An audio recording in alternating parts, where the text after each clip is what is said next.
ከሞት አፋፍ ላይ እግዚአብሔር ሲመልሰኝ አትሞትም ብሎ ሲያሳየኝ ሞቴን የሚመኙ ግን ገደሉኝ። ሞተሃል ብሎ መኖሬን በሞት ቀየሩት። ውሃውን ወደ ወይን የቀየረ እግዚአብሔር ሞቴን ሳይፈቅድ መኖሬን አሳመረው የሚል ጥቅስ ማለት ነው። እንግዲህ ሰሞኑን ኤፋዬ ሞተዋል እያሉ እነዚህ እየተረገሙ ማለት ነው ኤፋዬን እንትን የሬሳ ሳጥኖስ እንትን እያሉ በአፕሊኬሽን እየሰሩ በቲክቶኮች ምናምን ዙሪያ እያየው ነበረ። በእርሱ ቦታ እናንተ ሞቶ እንዳላችሁ ርግማን ነው።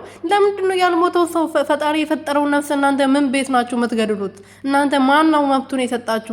መድኃኒዓለም የፈጠረውን ነፍስ እሱ ቀኑ ደርሶ እሱ ካልወሰደው በስተቀር አንቺ ማነሽና ነው የእሱ ሞት የምትመኘው? አንቺ እሱ ሞት ስትመኝ አንቺን ሞትሽ እንዳትገኝ በዚሁ አጋጣሚ ንገርሽና ማለት ነው። እንግዲህ ሰሞኑ ቲክቶክ ላይ የሚደረገውን ነገር አይቶ ነው ይህንን ጥቅስ የወሰተው ማለት ነው። ይሄ ልጅ ምን አረጋችሁ? ምን አርጉት ነው የምትሉት እንዴ?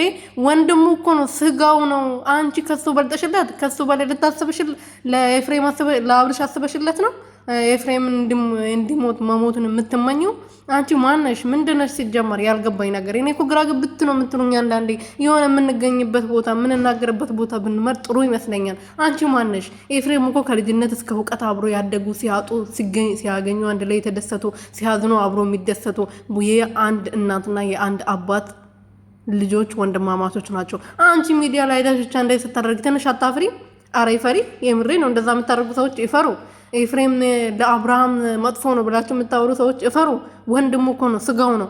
አሁን ዳኒ ምን ሆኖ መጥቶ ያሽቃብጣል እንጂ ከኤፍሬም በልጦ ከኤፍሬም ለአብርሽ አስቦለት በጣም ታፍሪያለሽ። በጣም የምታሳፍሩት የምሬን ነው። እፈሩ። በራሳችሁ በምትናገሩት ንግግር ራሱ እፈሩ። አንገታችሁን ድፉ። ኤፍሬም ለአብርሽ መጥፎ ነገር አስቦለት ነው። አሀ ሩቲ በልጣለት ከአብርሽ ሩቲ በልጣለት ነው። ከሩቲ ጎን እየሆነ እያለ ወንድሙን እየጎዳ ነው ኤፍሬም። በጣም ትጃጃሉ አይደል እንዴ? ሰላም ቤተሰቦቼ እንዴት ናችሁልኝ? እኔ በጣም ደህና ነኝ፣ እግዚአብሔር ይመስገን። በያላችሁበት ሰላማችሁ ብዙ ትርፍርፍ ይበልልኝ። ኤፋዬ እንግዲህ የወሰተውን ጥቅስ ሁላችንም አይተናል ብዬ አስባለሁ። በጣም ቆይቷል ከለቀቀ፣ ግን እኔ አሁን ነው ያየሁት። ሰሞኑን እየተደረገ ያለው ነገር ሁላችንም እያየን ነው። ሳይሞት ልጁ ጤነኛ ነው፣ እግዚአብሔር ይመስገን። እናንተ ራሳችሁ ተገዳደሉ፣ ወደዛ ልጁ ለቀቅ አድርጉት። ልጁ ይኖርበት፣ ገና ልጅ ነው፣ ብዙ ነገር ይጠብቋል። እናንተ ተስፋ ከቆረጣችሁ በራሳችሁ ተስፋ ቁረጡ እንጂ የሰውን ልጅ አትግደሉ።